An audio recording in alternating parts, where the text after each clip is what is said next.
जय हिंद। परीक्षार्थी IAS academy पर आप सभी का स्वागत है।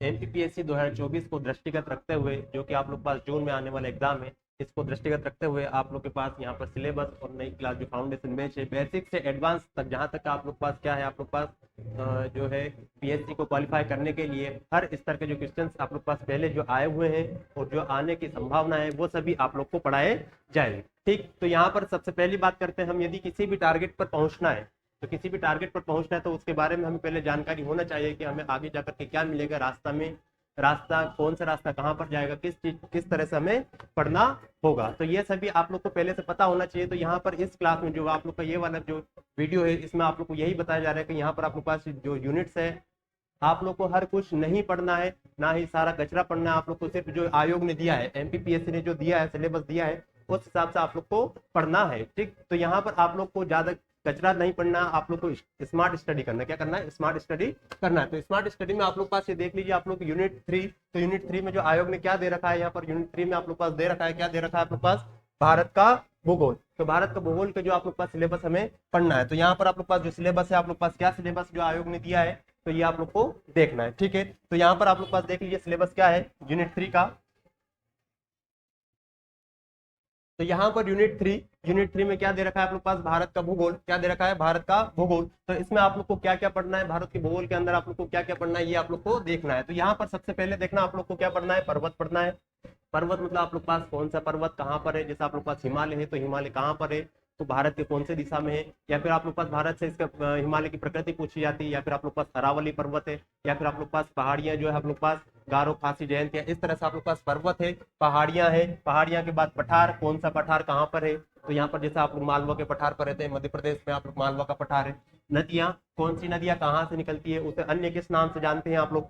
ठीक, तो आप लोग को क्या पढ़ना है? पर्वत, पठार, मैदान, नदियां, झीलें।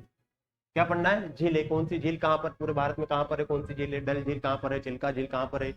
ठीक है, तो यहाँ पर आप लोग को झीलें पढ़ना है। फिर दूसरा आप लोग पास जो टॉपिक है, दूसरा टॉपिक आप लोग पास जलवायु की घटना है। जलवायु घटना है। जलवायु घटना में आप लोग पास क्या क्या हो सकता है, जैसे आप लोग पास भारत की जलवायु कैसी है।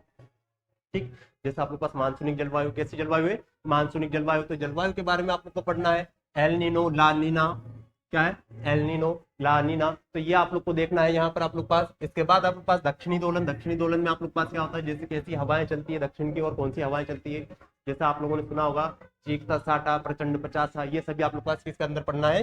दक्षिणी दोलन। इसके बाद पश्चिमी विक्षोभ।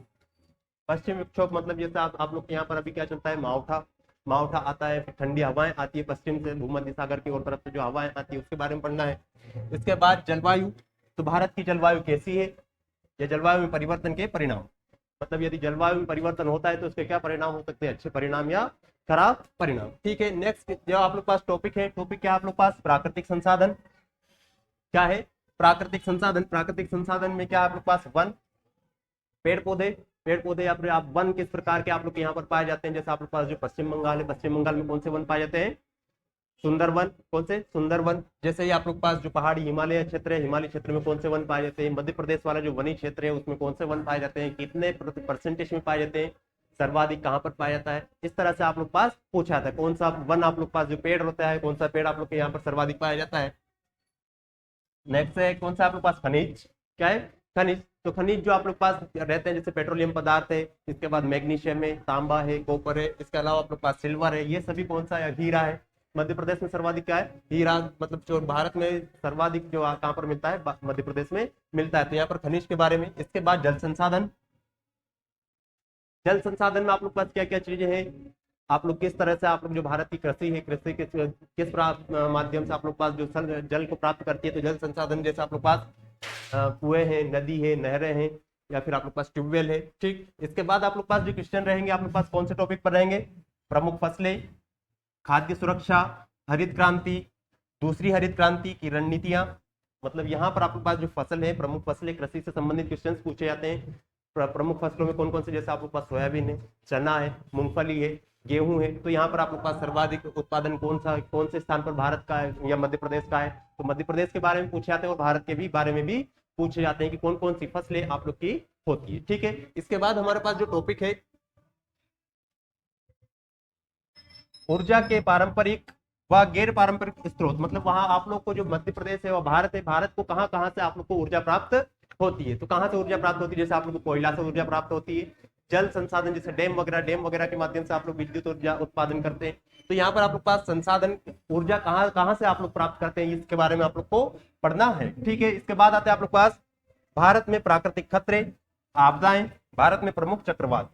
तो यहाँ पर प्राकृतिक खतरे आप लोग भारत में क्या क्या हो सकते हैं, क्या क्या समस्याएं भारत में आ सकती है। जैसे यहाँ पर आप लोग पास भूकंप आते हैं, क्या आते हैं, भूकंप आते हैं। इसके अलावा ज्वालामुखी आती है भारत में, कहाँ पर सर्वाधिक ज्वालामुखी, यदि आप लोग बात करते हैं अंडमान निकोबार में सर्वाधिक ज्वालामुखी उठती है। तो यहाँ पर आप लोग पास ज्वालामुखी की बात करते हैं। इसके बाद खतरे क्या हो सकते हैं, प्राकृतिक खतरे। इसके अलावा आपदाएं, कौन कौन सी आपदाएं आ सकती है, तो आपदाएं आप लोग पास बाढ़ आ सकता है, बाढ़ आ सकती है।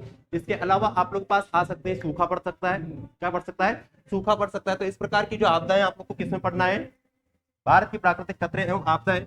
भारत में प्रमुख चक्रवात, तो भारत में जो हवाओं के जो चक्रवात आते हैं, क्या होते हैं, चक्रवात आते हैं, उच्च चक्रवात, निम्न चक्रवात। तो इस तरह की जो आप लोग पास टॉपिक्स को किसके अंदर पढ़ना है, भारत के चक्रवात, इसके बाद आपदाओं में आप लोग को पढ़ना है। ठीक है, इसके बाद आप लोग पास जो बचा हुआ है, एक और टॉपिक आप लोग को बचा है यूनिट 3 में। यूनिट 3 में क्या बचा है, जनसंख्या वृद्धि, वितरण, घनत्व एवं ग्रामीण नगरीय प्रवास।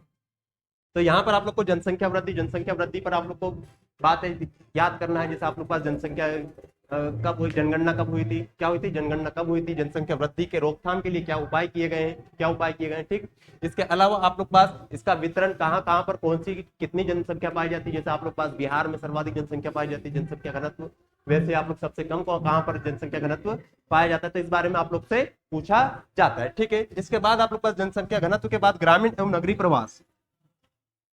ग्रामीण क्षेत्र के लोग किस तरह से रहते हैं, या फिर यहाँ पर इनकी इनकम का संसाधन क्या है, ये किस तरह से अपना जीवन यापन करते हैं, या फिर नगरी जो है, नगरी लोग जो रहते हैं, नगरी कैसे अपना जीवन यापन करते हैं। इसके लिए क्या क्या सरकार ने जो योजनाएं चलाई कि इनको जो ग्रामीण क्षेत्र है इनको ऊपर उठाने के लिए, जिनका जीवन स्तर उठाने के लिए इसमें क्या क्या योजनाएं चलाई। तो इन योजनाओं के बारे में भी आप लोग को किसके अंदर पढ़ना है, यूनिट 3 के अंदर। तो सिर्फ आप लोग को इतनी ही चीजें किसके अंदर पढ़ना है, यूनिट 3 के अंदर। इसके अलावा कोई भी कचरा आप लोग को नहीं पढ़ना है। तो इसीलिए आप लोग को ये जो वे वाला जो बैच है, इसमें सिर्फ आप लोग को जो यूनिट जो सिलेबस दिया है, सिलेबस के अनुसार ही आप लोग को सारा बेसिक से एडवांस तक आप लोग को पढ़ाया जाएगा। ठीक है, थैंक यू।